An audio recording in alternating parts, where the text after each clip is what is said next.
প্রতিটি মানুষই চায় যে সবাই যেন তাকে পছন্দ করে, প্রতিটি গ্রুপে যেন তাকে পছন্দ করা হয়। বাট আনফর্চুনেটলি সবার সাথে তা হয় না। এরই অপরদিকে কিছু কিছু লোক এমনও রয়েছে যাদেরকে লোকেরা এমনিতেই পছন্দ করে। আমরা সবাই চাই যে যখন কোনো লোক আমার ব্যাপারে কিছু ভাববে তো তাদের মাইন্ডে যেন আমাদের যেন একটি পজিটিভ ইমেজ তৈরি হয়। কিন্তু এর জন্য প্রয়োজন সামনের ব্যক্তিকে আমাদের পজিটিভ ইমেজকে পারসিভ করার। যদি আপনিও নিজের পার্সোনালিটিকে লাইকেবল বানাতে চান তাহলে আজকের এই ভিডিওটি আপনার জন্যে। এমন 5টি এসেনশিয়াল পার্সোনালিটি ট্রেটস যা একজন ব্যক্তিকে সবার প্রিয় করে তোলে, আর এই 5টি ট্রেটস আপনারও থাকা উচিত। এরপর আপনিও সবার কাছে প্রিয় হয়ে উঠতে পারবেন।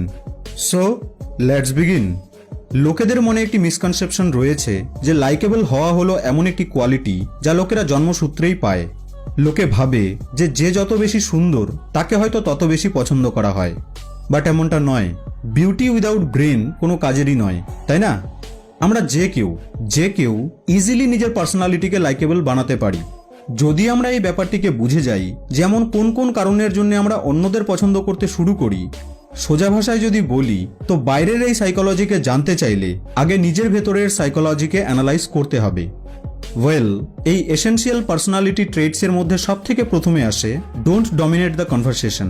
হতে পারে যে আপনি একজন ভালো স্টোরি টেলার, আপনার কাছে কথা বলার জন্য বহু ইভেন্ট রয়েছে, বহু এক্সপিরিয়েন্স রয়েছে যেগুলিকে আপনি বলতে পারবেন। কিন্তু কোনো কনভারসেশন বা ইন্টারাকশনকে তখনই ভালো মনে করা হয় যখন আপনি অপরদেরও সমান কথা বলার সুযোগ দেবেন। শুধু নিজের কথাই বলে যাওয়া বা নিজেই বলে যাওয়া আপনার কনভারসেশনকে তো ড্যামেজ করেই, তার সাথে সাথে এটি আপনার পার্সোনালিটির ওপরেও নেগেটিভ ইম্প্যাক্ট ফেলে। এতে লোকেরা আপনাকে বাচাল মনে করতে শুরু করে, আর এই কারণে লোকেরা আপনাকে পছন্দ করা বন্ধ করে দেয়। তাই কোনো কনভারসেশনকে শুরু করার সময় আপনি ধ্যান রাখবেন যে আপনি যেন সামনের ব্যক্তিকেও নিজের কথাকে বলার বা বক্তব্যকে রাখার প্রপার সুযোগ দেন। বেশি কথা বলার পরিবর্তে লিমিটেড বলুন।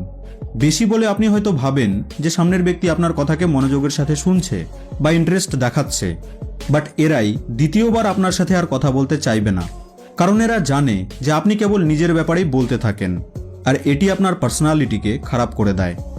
Number 2, accept your mistakes. আমরা সবাই ভুল করি। ক্রিমিনাল থেকে শুরু করে জাজরা, একজন টিচার থেকে শুরু করে স্টুডেন্ট, মিস্টেক সবাই করে। তফাৎ শুধু এটাই যে কিছু লোক সৎ হয়ে নিজের ভুলকে স্বীকার করে নেয়, আর বাকি মোস্টলি লোকেরা নিজের মিস্টেক্সকে অ্যাকসেপ্ট করে না, অথবা সেই মিস্টেক্সকে অন্যের ঘাড়ে চাপিয়ে দেয়। যারা নিজের ভুলকে স্বীকার করে, নিজেকে শুধরানোর চেষ্টা করে, এদেরকে সবাই পছন্দ করে। লোকেরা না চাইতেও এদের প্রতি অ্যাট্রাক্ট হয়ে যায়। সেলফ ইমপ্রুভমেন্টের সবথেকে কার্যকরী মাধ্যম হলো নিজের মিস্টেক্সকে অ্যাকসেপ্ট করা এবং সেটিকে ঠিক করা।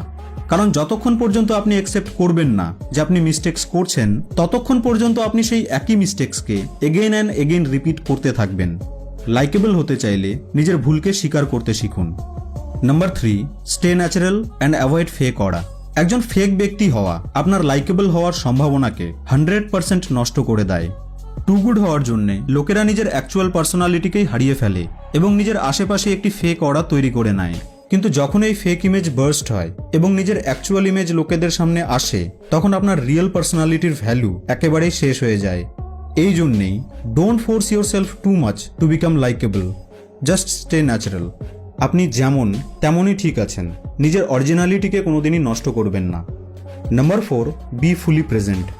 যদি আপনি কোনো ব্যক্তিকে নিজের পজিটিভ ইমপ্রেশন দিতে চান তাহলে কনভারসেশনে ফুলি প্রেজেন্ট থাকতে শেখা অবশ্যই জরুরি, মেন্টালি এবং ফিজিক্যালি দুই দিক থেকেই। এটি খুবই কমন একটি কথা, আর এটিকে হয়তো আপনি নিজেও ফিল করেছেন। আপনি হয়তো কারোর সাথে কথা বলছেন আর সামনের ব্যক্তি বারবার ঘড়ি দেখছে, মোবাইল চেক করছে, তো সেই সময় আপনার কথা বলার ইন্টারেস্টই শেষ হয়ে যায়, কথা বলার সম্পূর্ণ এনার্জি নষ্ট হয়ে যায়। আর এই জিনিসটিকে লোকেরাও পছন্দ করে না। তো যদি কোনো কনভারসেশনে ইনভলভ হয়েছেন তো মেক শিওর যে আপনি যেন সেখানে প্রেজেন্ট থাকেন। আপনি তাড়াহুড়োয় আছেন, কথা বলার সময় নেই, এই পরিস্থিতিতে কথা না বলাই বেটার, কিন্তু যদি কথা শুরু করেন তাহলে যেন প্রেজেন্ট অবশ্যই থাকেন। আপনি যখন কনভারসেশনে প্রেজেন্ট থাকেন তখন আপনি সামনের ব্যক্তিকে ভালোভাবে শুনতে পারেন, বুঝতে পারেন, তার কথায় এগ্রি করেন, মাঝে মধ্যে পোলাইটলি ডিসএগ্রি করেন, আর এই রকম স্বভাবকেই লোকেরা খুব বেশি পছন্দ করে। Number 5, be reliable and balanced. আপনি কি জানেন যে মুডি, শর্ট টেম্পার্ড, রুড এই স্বভাবগুলিকে লোকেরা একেবারেই পছন্দ করে না?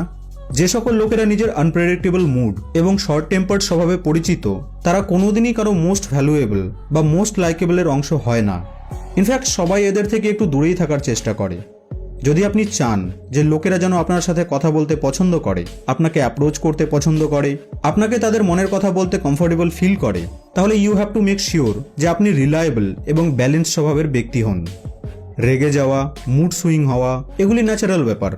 হতে পারে যে আপনার দিন ভালো যায়নি, তো এই পরিস্থিতিতে ওভার রিয়াক্ট করা একেবারেই বুদ্ধিমানের কাজ নয়। কারো কথার সাথে যদি আপনি এগ্রি না হন, তো সেখানে নিজের রাগকে নিয়ন্ত্রণ করে চুপ থাকাটাই বুদ্ধিমানের কাজ।